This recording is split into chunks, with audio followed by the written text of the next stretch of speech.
Hello and welcome back to the LVI Fire and Security YouTube channel. Today we're going to be replacing a motherboard inside of a fire alarm panel. For this demonstration we're going to be using a Potter Signal fire alarm panel. In the P series it's going to be the P100 panel. Replacing an entire motherboard may sound complicated, but it's actually fairly easy. This is our panel here and we're going to jump right into it. The very first thing you want to do is call your panel out of service and put it in test with your alarm monitoring company. This is so that the fire department doesn't think there's an emergency while you're replacing your panel. Next, open up your panel and remove the faceplate. This panel is being replaced because the LCD screen has blacked out. Our next step is to download the programming from the old panel so that when you install the new panel, you can just upload the programming and every device will be found. Plug in your Ethernet cord to the right of the panel and connect it to your computer. Open up the programming software and check to make sure that this panel's devices are viewable. Then, save this programming to your computer. Then you can unplug your Ethernet cord. Disconnect your backup batteries from the panel so that there's no false alarms when you take this out of service. The panel will beep and it'll show a trouble if you've disconnected the battery.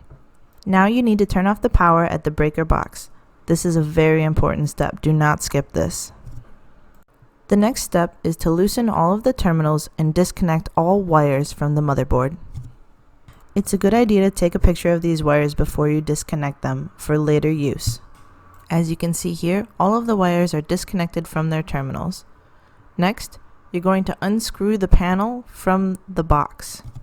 There are 4 screws surrounding the panel that need to be removed and 2 screws to the left of the panel that need to be removed.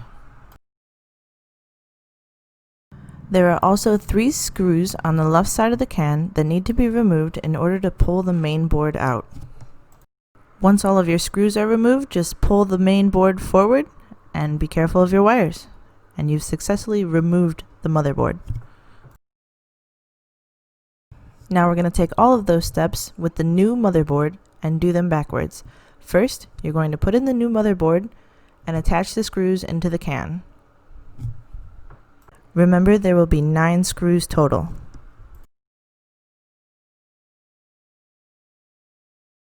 Now begin placing the wires back in their correct terminals. A tip for this step is to take a picture before you start disassembling the old panel.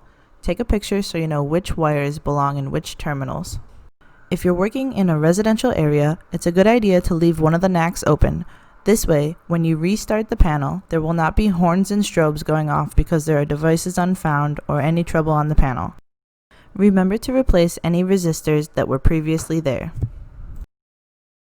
Be sure to reconnect your batteries and also your power in the power terminals to the top left of the panel.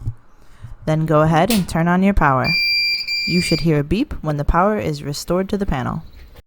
We have a trouble because we left our NAC circuit open. There will probably be troubles on yours until you upload the programming because there are devices that have not yet been found. Go ahead and connect your Ethernet cord again, open your programming, and upload that programming that we saved earlier to the new panel. For the Potter programming, you'll press the button in the top left with a graphic of a computer, and then you will type in your IP address. The saved programming will then upload to the panel. The panel may take a little while to learn your programming. When it's learned, it should say System Normal. If you kept the NAC circuit open in order to not scare residents with any AV misfires, now is the time to go ahead and reconnect that. You will also reconnect your battery backup. Once you've reconnected both the battery and the NAC circuit, your system should go to normal, and you have successfully replaced the motherboard of a panel. It's a good idea to restart the panel and maybe test the device before you finish up here. I hope this helped. Thank you so much for watching. If you have any questions or concerns, comment down below. Like this video, subscribe for more tutorials, and be sure to like us on Facebook. We're LVI Fire and Security. We're here, protecting today for a safer tomorrow.